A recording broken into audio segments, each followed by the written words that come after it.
Hello, അമ്മ മനസ്സിൻ്റെ പുതിയൊരു എപ്പിസോഡിലേക്ക് എല്ലാവർക്കും സ്വാഗതം. ചാനൽ ആദ്യമായിട്ട് കാണുന്നവരാണെങ്കിൽ ഒന്ന് സബ്സ്ക്രൈബ് ചെയ്തിട്ട് ലൈക്ക് ചെയ്യണേ. അങ്ങനെ ജാനകി വാസുവിനോട് പറയുന്നുണ്ട്, എനിക്ക് ഈ വീട്ടിൽ നടക്കുന്ന കാര്യങ്ങളൊക്കെ ആലോചിക്കുമ്പോൾ വല്ലാത്ത അതിശയം തോന്നുകയാണ്. ഏതോ ഒരു കുഗ്രാമത്തിൽ നിന്നും വീട്ടുജോലിക്ക് വേണ്ടി വന്നൊരു സാധാരണ പെണ്ണാണ് ചന്ദ്രിക. ഇപ്പം പെട്ടെന്ന് അവളാണ് ഏട്ടൻ്റെ മോളെന്ന് പറയുന്നു. സത്യമായിട്ടും എന്നെക്കൊണ്ട് ഇത് വിശ്വസിക്കാൻ പറ്റുന്നില്ല. അപ്പോൾ വാസുവും പറയുന്നുണ്ട്, എന്നെക്കൊണ്ടും അതിന് സാധിച്ചിട്ടില്ല. പക്ഷേ ഒരു തെളിവും ഇല്ലാതെ പെട്ടെന്നൊരു ദിവസം വന്നിട്ട് നിന്റെ ഏട്ടൻ അത് അവളാണ് മകളെന്ന് പറയില്ലല്ലോ. അപ്പം തന്നെ ജാനകി പറയുന്നുണ്ട്, ഏട്ടൻ പറയുന്നതും ശരിയാണ്. പക്ഷേ ചന്ദ്രികയാണ് മഹേന്ദ്രൻ ഏട്ടൻ്റെ മകളെങ്കിൽ ശരിക്കും മേഘ ആരാണ്? മേഘ ആരുടെ മകളാണ്? പെട്ടെന്ന് അത് കേട്ടപ്പോൾ വാസുവിനും അതൊരു ചോദ്യമായിട്ട് തോന്നുകയാണ്. അപ്പോൾ ജാനകി ചോദിക്കുന്നുണ്ട്, മേഘയുടെ ശരിക്കുള്ള അച്ഛനും അമ്മയും ആരായിരിക്കും?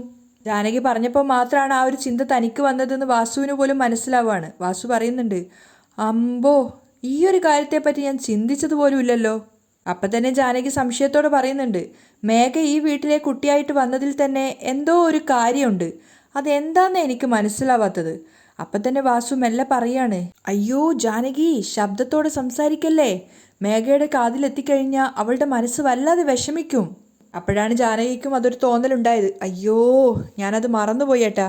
ജാനകി പുറത്തേക്ക് വാതിൻ്റെ നേരെ നോക്കുകയാണ്, മേഘ അവിടെ എങ്ങാനും നിൽപ്പുണ്ടോ എന്ന് അറിയാൻ വേണ്ടിയിട്ട്. അപ്പോൾ തന്നെ വാസുദേവൻ പറയുന്നുണ്ട്, ഇങ്ങോട്ട് നോക്ക് ജാനകി, നമുക്ക് എന്തിനാ ഇങ്ങനെ അനാവശ്യമായിട്ടുള്ള ചിന്തകളൊക്കെ? മേഘ നമുക്ക് സപ്പോർട്ടായിട്ടാണ് നിൽക്കുന്നത്. ഇന്ന് ഈ വീട്ടിൽ നമ്മൾ സമാധാനത്തോടെ ജീവിക്കുന്നുണ്ടെങ്കിൽ അത് മേഘയെ കൊണ്ടാണ്. മേഘ ആരുടെ മകളായാലും അത് നമ്മളെ ബാധിക്കുന്ന വിഷയമല്ല. നമ്മൾക്ക് മേഘയെ സപ്പോർട്ട് ചെയ്യണം. വാസു പറഞ്ഞത് ആലോചിച്ചിട്ട് ജാനകിയും പറയാണ്, നിങ്ങൾ പറഞ്ഞത് ശരിയാണ്. ആപത്ത് സമയത്ത് നമ്മളെ ചേർത്ത് പിടിച്ചത് മേഘയാണ്. അതുകൊണ്ട് നമുക്ക് മേഘ തന്നെയാണ് ഏറ്റവും വലുത്. ജാനകിയുടെ സംസാരം കേട്ടപ്പോൾ വാസുദേവനും സമാധാനമാവുകയാണ്, തൻ്റെ ഭാര്യ തനിക്കൊപ്പാണെന്ന് ആലോചിച്ചുകൊണ്ട്. അതേസമയം മേഘ ഉള്ളത് ഓഫീസിലാണ്. മേഘയെ കാണാൻ വേണ്ടിയിട്ടാണ് മനീഷ് വന്നത്. മനീഷ് നേരെ മേഘയുടെ ക്യാബിനിലേക്ക് പോകാൻ പോകുമ്പോഴേക്കും അവിടെ റിസപ്ഷനിലിരുന്ന കുട്ടി പറയുന്നുണ്ട്, സർ സർ സർ എവിടേക്കാണ് പോകുന്നത്? മേഘ മേഡത്തെ കാണാൻ വേണ്ടി. അപ്പോയിൻമെൻ്റ് ഉണ്ടോ? ഇല്ല, മനീഷ് പറയുകയാണ്. അപ്പോൾ ആ കുട്ടി പറയുന്നുണ്ട്, അപ്പോയിൻമെൻ്റ് ഇല്ലാതെ മേഘ മേഡത്തെ കാണാൻ ആരെയും അനുവദിക്കരുതെന്ന് മാഡം സ്ട്രിക്റ്റ് ആയിട്ട് പറഞ്ഞിട്ടുണ്ട്. അപ്പോൾ മനീഷ് പറയുന്നുണ്ട്, നോക്ക്, ഞാൻ വളരെ അത്യാവശ്യമുള്ളൊരു കാര്യം സംസാരിക്കാൻ വേണ്ടിയിട്ടാണ് വന്നിരിക്കുന്നത്. എനിക്ക് തീർച്ചയായിട്ടും അവരെ കണ്ടേ മതിയാവൂ. അപ്പോഴും ആ പെൺകുട്ടി വീണ്ടും പറയാണ്, സോറി സാർ, നിങ്ങൾ പോയിട്ട് ആദ്യം അപ്പോയിൻമെൻ്റ് എടുത്തിട്ട് വരൂ, അത് നിർബന്ധമാണ്. അപ്പോൾ മനീഷ് ആ കുട്ടിയോട് പറയുന്നുണ്ട്, കമ്പനിയുടെ പണം നഷ്ടപ്പെട്ടതിനെ കുറിച്ച് സംസാരിക്കാനാണെന്ന് പറ, തീർച്ചയായിട്ടും മാഡം അലോ ചെയ്യും. ഒരു നിമിഷം ആലോചിച്ചതിന് ശേഷം ആ കുട്ടി പറയുന്നുണ്ട്, ഒരു നിമിഷം ഒന്ന് വെയിറ്റ് ചെയ്യാമോ? ശരി. അങ്ങനെ ആ കുട്ടി നേരെ മേഘയുടെ അടുത്തേക്ക് പോവുകയാണ്. Excuse me madam. യെസ്. നിങ്ങളെ കാണാൻ വേണ്ടിയിട്ട് മനീഷ് സാർ വന്നിട്ടുണ്ട്. അത് കേട്ടതും മേഘ ഒന്ന് ചെറുതായിട്ട് ഷോക്കാവുകയാണ്. എന്നിട്ട് അവൾ ആ കുട്ടിയോട് പറയുന്നുണ്ട്, ഞാൻ അവനെ ഇങ്ങോട്ടേക്ക് പറഞ്ഞു വിടരുതെന്ന് പറഞ്ഞിട്ടുള്ളതല്ലേ? സോറി മാഡം, അപ്പോയിൻമെൻ്റ് ഒന്നും എടുക്കാതെ പെട്ടെന്ന് കയറി വന്നതാണ്. മാഡത്തെ കാണാൻ പറ്റില്ല എന്ന് ഞാൻ ഒരുപാട് തവണ പറഞ്ഞു. പക്ഷേ അദ്ദേഹം കമ്പനിയുടെ പണം മിസ്സായതിനെക്കുറിച്ച് എന്തോ സംസാരിക്കാനുണ്ടെന്നാണ് പറഞ്ഞിരിക്കുന്നത്. അത് കേട്ട സമയത്ത് മേഘ സ്വയം ചിന്തിക്കുന്നുണ്ട്, എന്തായിരിക്കും കാര്യം? അതിനുശേഷം ആ കുട്ടിയോട് പറയാണ്, ശരി, അയാളോട് ഇങ്ങോട്ടേക്ക് അകത്തേക്ക് വരാൻ പറ. ശരി മാഡം. ആ കുട്ടിയും പുറത്തു പോയിട്ട് മനീഷിനോട് അകത്തേക്ക് പോകാൻ അനുവാദം കിട്ടിയെന്ന് പറയുന്നുണ്ട്. മനീഷ് അകത്തേക്ക് മേഘ എന്ന് വിളിച്ചിട്ട് തന്നെയാണ് കയറി ചെല്ലുന്നത്. പക്ഷേ മേഘ ദേഷ്യത്തോടെയാണ് സംസാരിക്കുന്നത്. എന്താ കാര്യം, പറ. അപ്പോൾ തന്നെ മനീഷ് സീരിയസ് ആയിട്ട് പറയുന്നുണ്ട്, കമ്പനിയുടെ പണം എൻ്റെ കാറിൽ നിന്നും ആരാ മോഷ്ടിച്ചതെന്ന് ഞാൻ കണ്ടുപിടിച്ചു.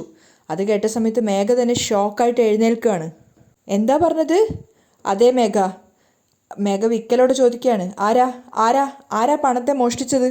എങ്ങനെയാ കണ്ടുപിടിച്ചത്? മേഘ സംശയത്തോടെ മനീഷിനോട് ചോദിക്കുകയാണ്. അപ്പോൾ മനീഷ് പറയുന്നുണ്ട്, പണം നഷ്ടപ്പെട്ട ആ സ്പോട്ടിലുള്ള ഒരു കൂൾ ബാറിൽ വെച്ചിട്ട് അവിടുത്തെ CCTV വെച്ചിട്ടാണ് എനിക്ക് ഈ വിഷ്വൽസ് കിട്ടിയത്. അതിലാരാ പണം മോഷ്ടിച്ചതെന്ന് വളരെ വ്യക്തമായിട്ട് കാണുന്നുണ്ട്. മേഘ വല്ലാതെ പതറിയിട്ടുണ്ടായിരുന്നു. അവളിങ്ങനെ ചിന്തിക്കുന്നുണ്ട്, അയ്യോ, അപ്പോൾ ശരവണൻ അച്ഛൻ പിടിക്കപ്പെട്ടോ? മേഘ ശരിക്കും വല്ലാതെ ഭയന്നിട്ടാണ് അവിടെ നിൽക്കുന്നത്. അതേസമയം മനീഷ് അവൻ്റെ പോക്കറ്റിൽ നിന്നും ഫോൺ എടുത്തിട്ട് ആ വിഷ്വൽസ് മേഘയ്ക്ക് കാണിച്ചു കൊടുക്കുകയാണ്. മേഘ ഫോൺ വാങ്ങിയിട്ട് ആ വിഷ്വൽസ് കണ്ട സമയത്ത് അവൾ ശരിക്കും പതറുകയാണ്. കാരണം അത്രയും വ്യക്തമായിട്ട് തൻ്റെ അച്ഛൻ്റെ മുഖം അതിൽ പതിഞ്ഞിട്ടുണ്ടായിരുന്നു. ആ AC-യിലും അവൾ വിയർത്ത് പരിഭ്രമിച്ചിട്ട് മനീഷിനെ ഇടങ്ങണ്ടിട്ട് നോക്കിക്കൊണ്ടേയിരിക്കുകയാണ്. മനീഷ് വളരെ കൂളായിട്ടാണ് നിൽക്കുന്നത്. കാരണം താനല്ല തെറ്റ് ചെയ്തതെന്ന് തെളിയിക്കപ്പെട്ടതിൻ്റെ ഒരു സന്തോഷം അവൻ്റെ മുഖത്തുണ്ടായിരുന്നു.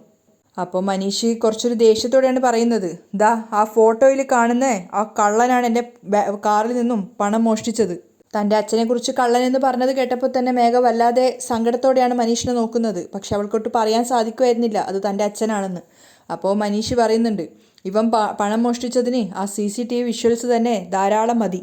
മേഘ വല്ലാതെ പരിഭ്രമിച്ചിട്ട് മനീഷിനെ നോക്കി നിൽക്കുകയാണ്. അപ്പം മനീഷ് പറയുന്നുണ്ട്, ഞാനിപ്പം തന്നെ പോലീസ് സ്റ്റേഷനിൽ ഇവനക്കെതിരെ കംപ്ലൈൻറ്റ് കൊടുക്കാൻ പോവുകയാണ്. അതുകൂടെ കേട്ടപ്പോൾ അവൾ വല്ലാതെ പേടിച്ചിട്ടുണ്ടായിരുന്നു.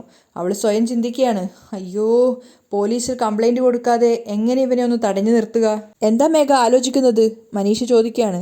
പെട്ടെന്ന് മേഘ തനിക്ക് അപ്പം വന്നൊരു ബുദ്ധിയിൽ പറയാണ്, ഇത് കമ്പനി വിഷയമാണ് മനീഷ്, ഇത് നമ്മൾ ക്ഷമയോടെ വേണം കൈകാര്യം ചെയ്യാൻ. ഞാൻ ഓഫീസ് സംബന്ധമായിട്ട് പോലീസിൽ കംപ്ലൈൻറ്റ് ചെയ്തോളാം. ആലോചിച്ചപ്പോൾ അത് ശരിയാണെന്ന് മനീഷിനും തോന്നുകയാണ്. എന്നിട്ട് അവൻ മേഘയോട് പറയുന്നുണ്ട്, ശരി, ഈ റാസ്കലിനെ നമുക്ക് ഉടനെ തന്നെ പിടിക്കണം. തൻ്റെ അച്ഛനെക്കുറിച്ച് പറയുന്നത് കൊണ്ട് തന്നെ മേഘയുടെ മുഖത്തൊരു ദേഷ്യം വരുന്നുണ്ടായിരുന്നു. അപ്പോൾ അതൊന്നും മനസ്സിലാക്കാതെ മനീഷ് പറയുന്നുണ്ട്, ഇവൻ കാരണമാണ് എൻ്റെ ജോലി പോയത്. ഞാൻ ഇത്രയും കാലം കഷ്ടപ്പെട്ട് സമ്പാദിച്ച എൻ്റെ നല്ല പേരും പോയി. അപ്പോൾ മേഘ പറയാണ്, കൂൾ ഡൗൺ മനീഷ്, ഈ വിഷയത്തെ ഞാൻ കൈകാര്യം ചെയ്തോളാം. ഞാൻ ചോദിക്കുമ്പോൾ ഈ CCTV ഫുട്ടേജ് എന്നെ കൊണ്ടുവന്ന് കാണിക്ക്. ഇത് തെളിഞ്ഞതിന് ശേഷം നിനക്കിവിടെ ജോലിക്കും കയറാം. മേഘ അവന് വാക്ക് കൊടുക്കുകയാണ്. ശരി, പക്ഷേ പെട്ടെന്ന് തന്നെ ഇത് പോലീസ് കംപ്ലൈൻ്റ് ആക്കിയിട്ട് ഇയാളെ പിടിക്കണം, അല്ലെങ്കിൽ ആൾ രക്ഷപ്പെടും. ഞാൻ നോക്കിക്കോളാം മനീഷ്, തൽക്കാലം നീ സമാധാനത്തോടെ പൊയ്ക്കോ. ശരി. മനീഷ് ഫോൺ വാങ്ങിയിട്ട് അവിടുന്ന് പോവുകയാണ്. മേഘ ശരിക്കും പെട്ട അവസ്ഥയിൽ അവിടെ ഇരിക്കുകയാണ്. അയ്യോ, തൽക്കാലം ഇപ്പം അവൻ്റെ കയ്യിൽ നിന്ന് അച്ഛനെ രക്ഷപ്പെടുത്തി. പക്ഷേ ഇവനെ വിശ്വസിക്കാനാവില്ല. ഒരുപക്ഷെ ഇവൻ ഈ CCTV ഫുട്ടേജ് പോലീസ് സ്റ്റേഷനിൽ കൊണ്ടുചെന്ന് കൊടുത്താലോ? ഇവൻ സ്റ്റേഷനിലേക്ക് പോകാതെ തടയാൻ വേണ്ടിയിട്ട് എന്താ ചെയ്യുക? മേഘ ടെൻഷനോടെ ചിന്തിക്കുകയാണ്. അതേസമയം ചന്ദ്രികയുടെ വീട്ടിൽ തന്നെയാണ് ലക്ഷ്മിയും മഹേന്ദ്രനും ഉള്ളത്. ലക്ഷ്മി നിലത്തിരുന്നിട്ട് മുരിങ്ങയിലേക്ക് ഇങ്ങനെ വൃത്തിയാക്കുകയാണ്. ആ സമയത്ത് മഹേന്ദ്രൻ അവിടെ കട്ടിലിരിക്കുന്നുണ്ട്. മലരുകുട്ടി ഒരു പുസ്തകം കൊണ്ടുവന്നിട്ട് ഈ കഥ എനിക്ക് വായിച്ചു തരുമോ എന്നൊക്കെ ചോദിക്കുകയാണ്. അപ്പം മുത്തശ്ശൻ അവൾക്ക് സ്നേഹത്തോടെ അതിലെ കഥകളൊക്കെ വായിച്ച് പറഞ്ഞു കൊടുക്കുന്നുണ്ട്.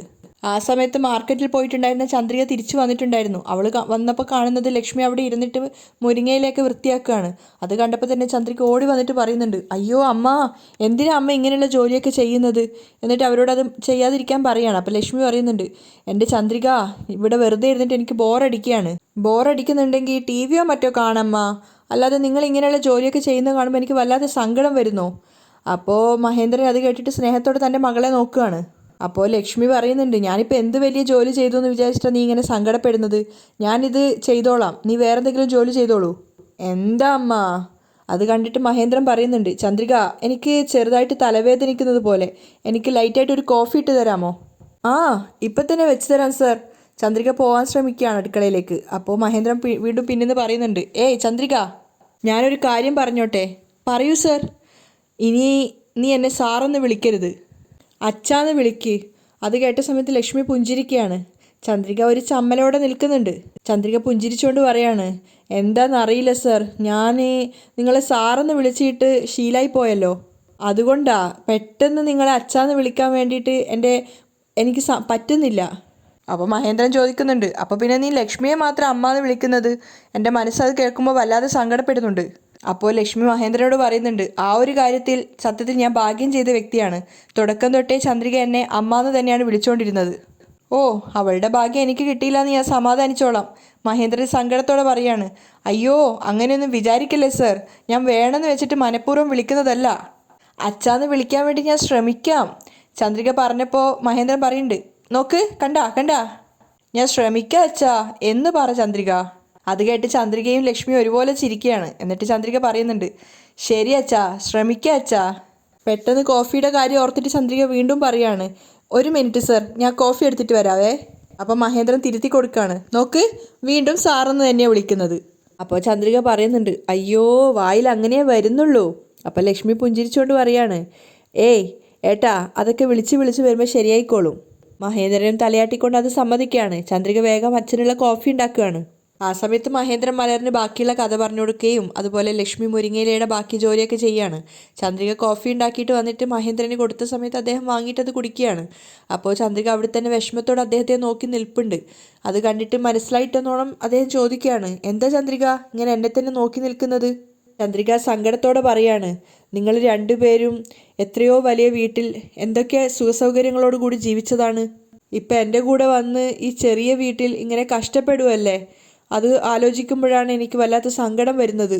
അപ്പോൾ തന്നെ മഹേന്ദ്രൻ തിരുത്തി കൊടുക്കുകയാണ്, ചന്ദ്രിക, ഈ വീട് വേണമെങ്കിൽ ചെറുതായിരിക്കാം, പക്ഷേ ഇവിടെ ഞങ്ങൾക്ക് കിട്ടുന്ന സന്തോഷം വളരെ അധികമാണ്. അത് കേട്ട് ലക്ഷ്മിയും പറയുന്നുണ്ട്, ശരിയാ ഏട്ടൻ പറഞ്ഞത്, ആ വലിയ വീട്ടിൽ താമസിച്ചപ്പോൾ പോലും ഞാൻ ഇത്രയും സമാധാനത്തോടെ ജീവിച്ചിട്ടില്ല. അതെ ലക്ഷ്മി, നീ പറഞ്ഞത് വളരെയധികം ശരിയാണ്. മഹേന്ദ്രനും മനസ്സ് നിറഞ്ഞിട്ടാണ് പറയുന്നത്. അത് കേട്ടപ്പോൾ ചന്ദ്രയ്ക്ക് ഒരു സന്തോഷം തോന്നുന്നുണ്ട്. ആ സമയത്താണ് പ്രതീക്ഷിക്കാതെ സിദ്ധാർത്ഥ അങ്ങോട്ടേക്ക് കടന്നു വരുന്നത്.